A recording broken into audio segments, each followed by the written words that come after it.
Safari ya Azam FC kufanya vema kwenye michuano ya kimataifa msimu huu ipo katika mikono yao wenyewe. Azam watakuwa kundi moja na Wydad Casablanca ambaye utampa nafasi ya kutinga katika hatua inayofuata kutokana na ukubwa wake na aina ya kikosi alicho nacho, uzoefu alionao.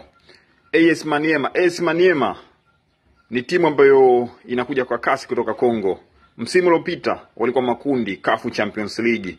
Msimu huu wamekuja kwenye michuano hii ya kombe la shirikisho. Sio timu ya kuichukulia poa hata kidogo.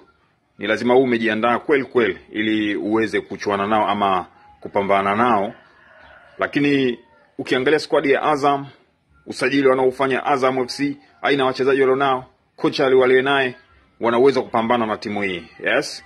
Na kuweza kuwa na nafasi nzuri zaidi ya wao kwenda mbali zaidi.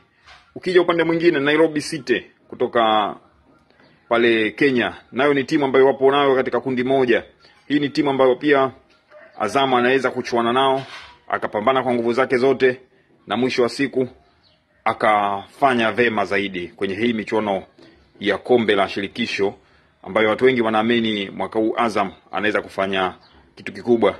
Kwa upande wangu, kwa aina ya wachezaji walionao, watu kama kina Himidi Baraket kwenye timu yake na Feitoto, Abdul Suleiman Sopo na nyota wengine wengi, naiona Azam ingefanya vizuri shirikisho. Lakini wasibweteke, ni lazima wapambane kweli. Stellenbosch msimu uliopita aliweza kufika nusu finali. Msimu wake wa kwanza tu kushiriki kwenye hii michuano akafanya vizuri. Kwa hiyo hata Azam FC ana nafasi ya kuandika historia kwenye soka hili la Afrika.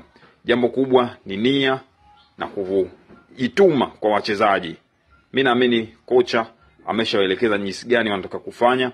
Ni kazi kwa wachezaji sasa kumuonyesha mwalimu kwamba kama wewe ni mkali wa kutengeneza mikeka, basi join kwa wajanja ku PMBet. Kuna offer lukuki huku. Kujiunga wewe piga tu PMBet. Yes, itakuleta hapa, unagusa tena hapo. Yes, itakuomba ujisajili. Sasa kujisajili unaingiza namba yako ya simu hapa. Yes, mfano mimi hapa.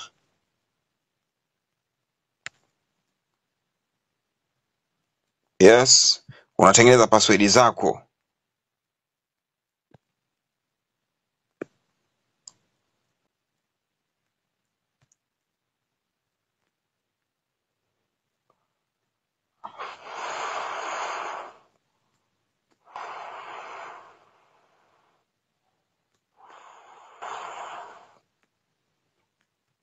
Promo code unaweka A669.